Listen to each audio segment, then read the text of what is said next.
Eu já escutei em vários podcasts, você vai me ajudar o nome que eu não estou conseguindo lembrar, mas eu não sei se é algo como abordagem de sentido, abordagem de alguma coisa, de psicólogos, psiquiatras que estão falando muito nos podcasts e tal, não vou citar aqui nomes, mas é uma abordagem diferente daquilo que se é pensado como naturalidade na vida de um psicólogo. Meu Deus, como que chama a abordagem que eles falam? Psicologia baseada em evidências? Isso mesmo, baseada em evidências, isso mesmo.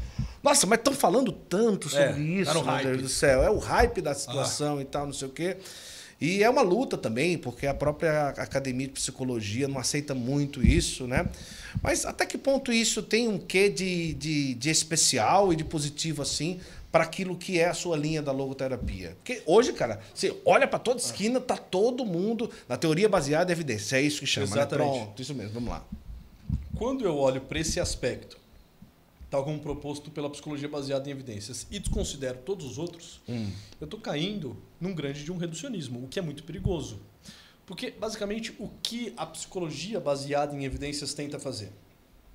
Tenta olhar para a pessoa humana a partir de um recorte.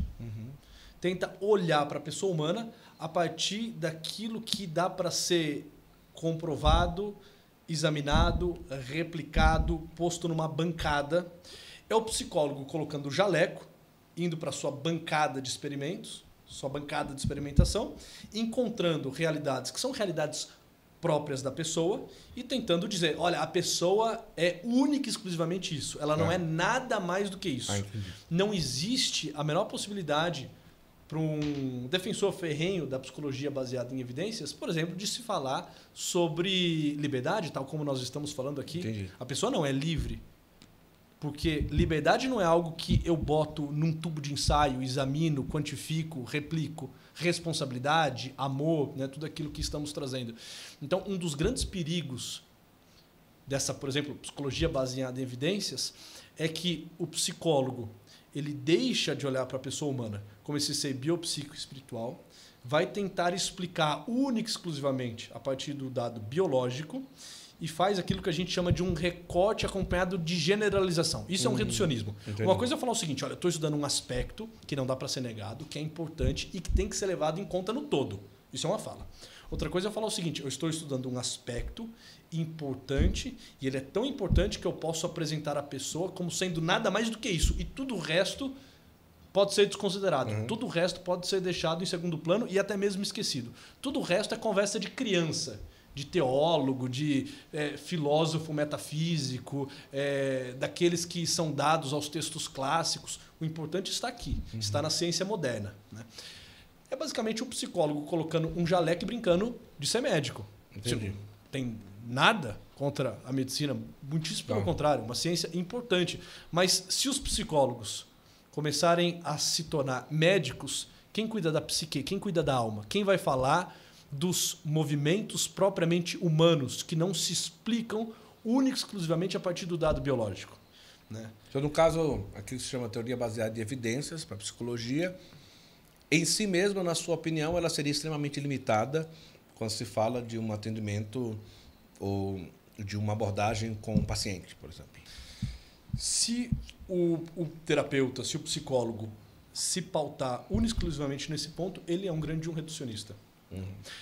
Tentaram, na verdade, num primeiro momento, fazer a medicina baseada em evidências. Os próprios médicos entenderam que nisso havia assim, uma generalização muito grande própria de um movimento reducionista. Agora isso está entrando na psicologia.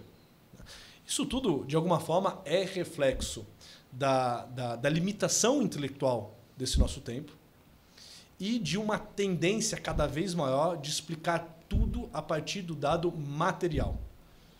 Então, assim, me parece bem perigoso. Mas essas pessoas fazem muito sucesso. As entrevistas delas dão muitas visualizações. As pessoas abraçam isso como se fosse, tipo assim, eu descobri o Brasil, a tábua da salvação. Por que você acha que há essa adesão tão forte das pessoas? Assim? É muito mais fácil, por exemplo, para um psicólogo fazer psicologia baseada em evidências do que se debruçar sobre textos filosóficos, do que estudar, por exemplo, uma antropologia como de Viktor Frankl. É muito mais exigente. Num primeiro momento, aquilo é muito mais abstrato. Requer não só uma mudança de mentalidade, uma espécie de metanoia, mas aquilo te convoca também a uma espécie de vida. Porque se é assim, então eu não posso viver culpando terceiros, de justificativas, né? Não posso me tornar um ser irresponsável. Se é próprio da pessoa esse caminho, então eu, como pessoa, preciso perceber que há um chamado existencial para me tornar aquilo que de melhor eu posso ser. Então, assim, é exigente intelectualmente, é exigente moralmente fazer uma psicologia como, por exemplo, a logoterapia.